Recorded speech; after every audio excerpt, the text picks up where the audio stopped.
Hello everyone, Charcoal here, and welcome to another discussion video. The Lost Continent arc is Wings of Fire's third, current, and to my knowledge, final story arc, encompassing books 11 through 15. The first four have already been released, along with a new Legends book, Dragonslayer. I've talked about individual parts of this arc on the channel before, but now I want to step back and take a look at this arc as a whole. So today, we ask, how good is the third arc actually?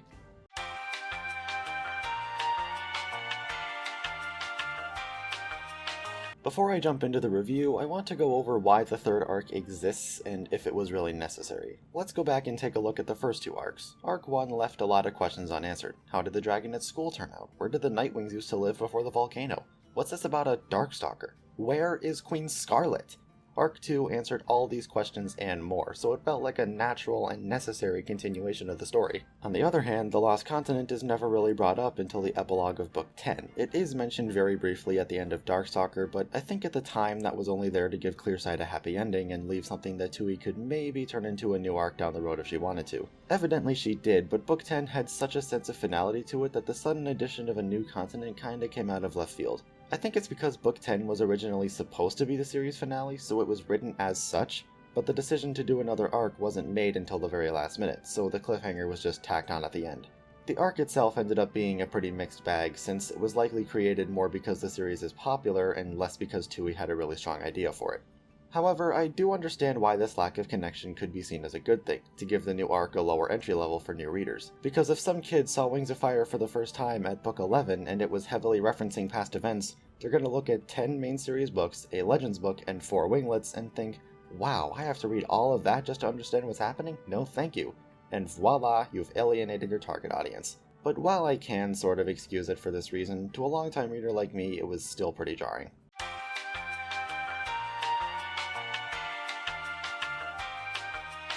The big thing I think this arc did right was establishing its setting. We're on a whole new continent now, and Tui wastes no time letting us know that this is a very different place from Pyria.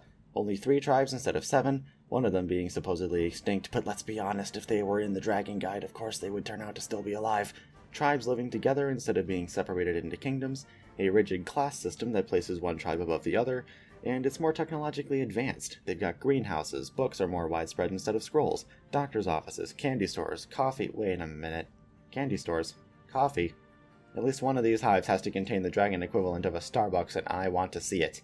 I do have one gripe though, and it's that it may as well just be actual modern society minus electricity and firearms. It feels a bit uninspired.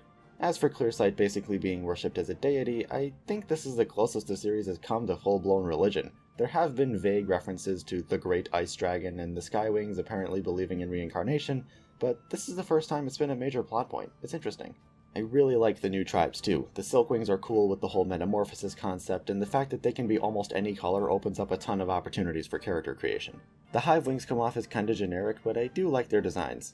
The Leaf Wings are an interesting case. They were inspired by a scrapped concept for an Arc 1 tribe called Grasswings, and while I was writing this script, it got me thinking about what the series would be like if Tui had actually kept the Grasswings. And that led into the realization of how much better the series would be if Leaf Wings and Rain Wings were swapped. Think about it, Leaf Wings on Pyria would add some much needed variety to the tribe designs, and the stereotype of, oh, they're all lazy would be a bit more justified since most of them don't have powers. And for Rain Wings on Pantala, the propaganda about them being dangerous would make more sense, and in a hostile environment like the Poison Jungle where pretty much everything wants to kill you, it would be reasonable for the inhabiting tribe to have deadlier weapons like venom and camouflage, and wow, I'm getting off topic.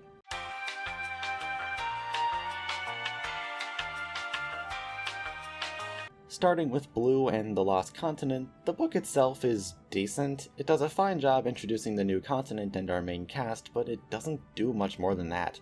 Blue is kinda similar. I like the idea of character starts out in an unjust society and is generally complacent until the injustice begins affecting those he cares about, but the problem here is that we've already gotten another protagonist who did this and better, and his name is Six Claws. The big difference is that Six Claws sees injustice happening to his best friend and does something about it, while Blue sees injustice happening to his sister and immediately starts thinking of how he can appease the Hivewings until his peers tell him how to feel. He does begin standing up for himself more in future books though, so that's nice.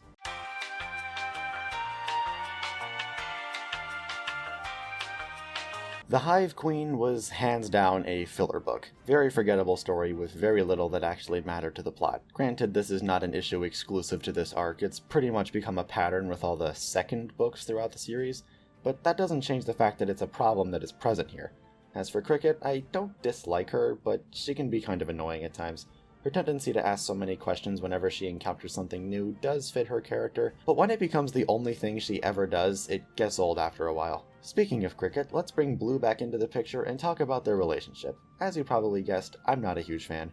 It's cute, I guess, but it adds nothing to the story. They would have been just fine just being friends. Granted, this is more of a minor nitpick, it doesn't detract much from the overall story, but the reason I bring this up is because I'll be discussing another ship in a moment when I talk about the Poison Jungle.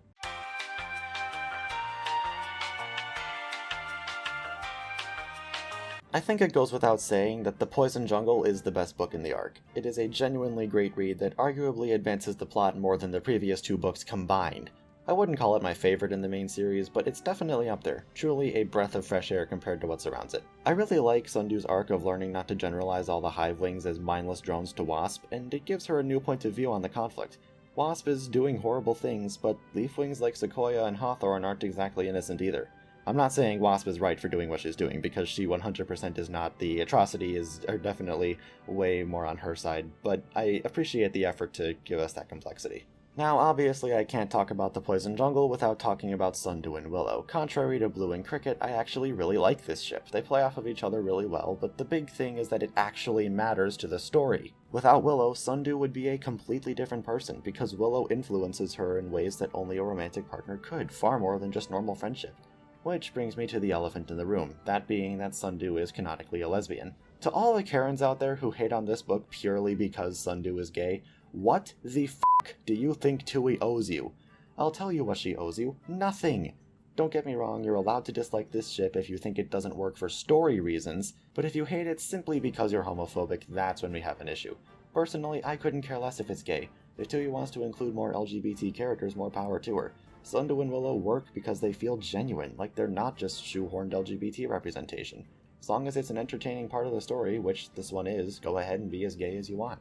Before I go further, I want to backtrack and talk about Swordtail. You probably noticed my barely hidden disdain for him in my Dangerous Gift video, and that's because Swordtail is my personal least favorite character in the entire series. In Book 11, he's only there to have a rebel character to literally carry Blue through the story. Outside of that, he's just a comic relief character until Bumblebee shows up and starts doing that job better. There's nothing inherently wrong with comic relief characters, but Swordtail does it by being a bumbling idiot and constantly getting himself or the group into trouble. That's not funny, that's irritating.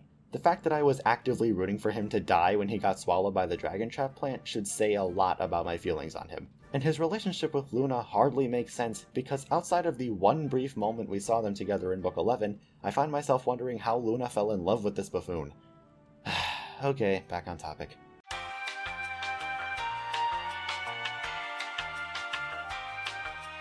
So the Poison Jungle was really good, and things started looking up for the arc, and then along came Dragonslayer. I'm only really talking about this because it ties into the main series. Most of its actual plot doesn't really matter, and I already made an entire video on it, so I won't go too in-depth, but I will repeat part of what I said in that video. That by tying humans into the main story, it is taking away Wings of Fire's main appeal, that being that it's focused on dragons, not humans. If it had just been its own standalone story, I wouldn't even be mentioning it here. It could have been its own standalone story. It takes place during the first arc, nothing to do with the third. That was Book 14's fault.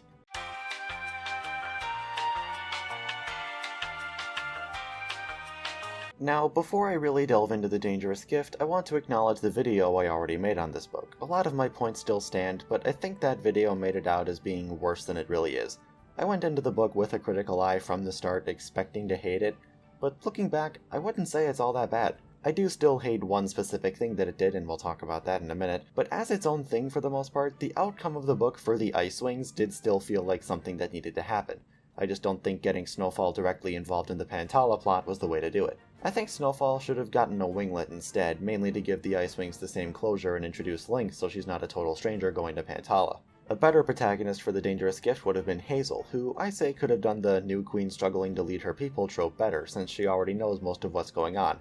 Plus, she could have been a vehicle for new readers to learn about Pyria alongside her, instead of Snowfall's POV basically expecting us to already know everything. Snowfall and Lynx could still be involved to help her, because in this alternate take, Snowfall would have already had a similar struggle.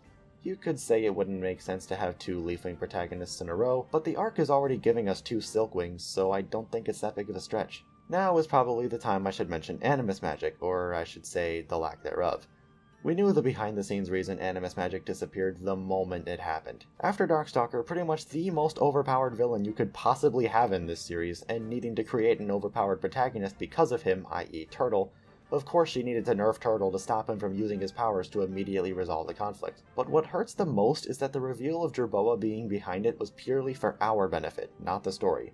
Because for such a momentous event like all current Animus dragons losing their powers, of course the logical thing to do is keep it under wraps where it won't have any effect on the plot at all. But the one thing about the Dangerous Gift that I will never forgive is the inclusion of Ren and Sky.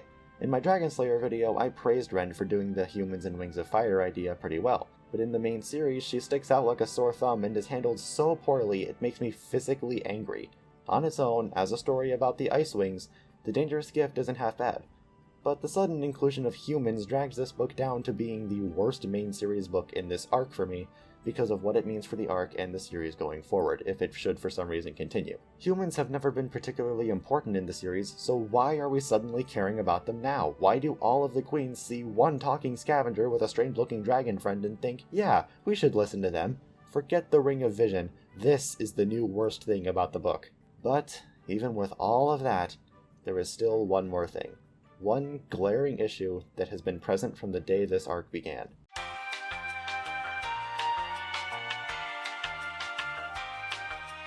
The biggest problem with the Lost Continent arc is the lack of an interesting villain. There are 3 major characters I want to talk about here: Wasp, the Othermind, and Hawthorne.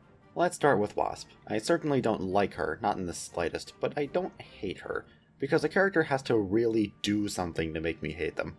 Wasp doesn't do anything. She's just a typical dystopian tyrant with no personality beyond that. I'm actually struggling to find points to talk about with her, because there's hardly anything there to talk about.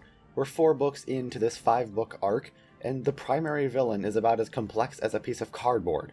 Maybe book 15 will turn it around. Maybe it'll finally give her the long overdue development she so desperately needs, but that's not actually my biggest concern with her. You can make her a complex character, yes, I actively encourage you to do that, but the one thing that absolutely cannot happen is redeeming her. I cannot stress enough, Wasp is not redeemable. Think about the countless dragons she's killed, the countless more that she's enslaved. The Othermind even admits that she's rotten to the core and that it just takes a back seat and lets Wasp commit these horrific atrocities by her own will. Remember the Steven Universe finale, Change Your Mind? Remember how much hate that episode got and still gets today because it basically redeemed a genocidal dictator in 2 minutes? If book 15 actually does this, I will livestream myself dousing my copy of the book in gasoline and setting it ablaze. I bring all this up because I think it's a legitimate fear. The arc so far has been pushing a message of peace and tolerance and oh no, violence is bad because kids book. Which is funny because this is the same series that is home to probably the most f***ed up scene I have ever read. But I feel like the Othermind is partially there so someone can die and then have Wasp go free. No. She either needs to die or at the very least stare at the inside of a prison cell for the rest of her life. Okay, that went on longer than I thought. Moving on. The Othermind is pretty similar, but I do rank it slightly higher than Wasp because 1, I don't think there will be any attempt to redeem it, and 2, because of its concept. A parasitic plant that once ruled the continent and has been formulating a plan to retake it for thousands of years. On paper, that sounds awesome. It's new, it's interesting, but in practice, it falls into the same vein as Wasp, a typical evil overlord with nothing else going for it. Not much else to say here. Then there's Hawthorne, who I believe to be the dictionary definition of wasted potential. Listen to this character concept. A loyal advisor tasked with finding a way to end the war only to accidentally make it worse, so he gets exiled and spends literal decades in complete isolation slowly devolving into insanity while trying to manipulate this parasitic plant into an antidote for itself, not realizing that the plant is secretly taking control of him. That is an excellent character premise. Everything he did was for his queen and his tribe, and he was manipulated into thinking he was doing the right thing in the end. If they'd found some way to release him from the Othermind's control, he could have stood up to Sequoia. He could have used his knowledge of the Breath of Evil to help fight it. He could have had a believable redemption arc. But what did we get? He was around for not even half a book, and then died. I know I gave the Poison Jungle a lot of love earlier, but the major thing I didn't like was how it utterly wasted the arc's most interesting character like it was nothing. Hawthorne really deserved better, but there's nothing we can do about it now, so where does that leave us?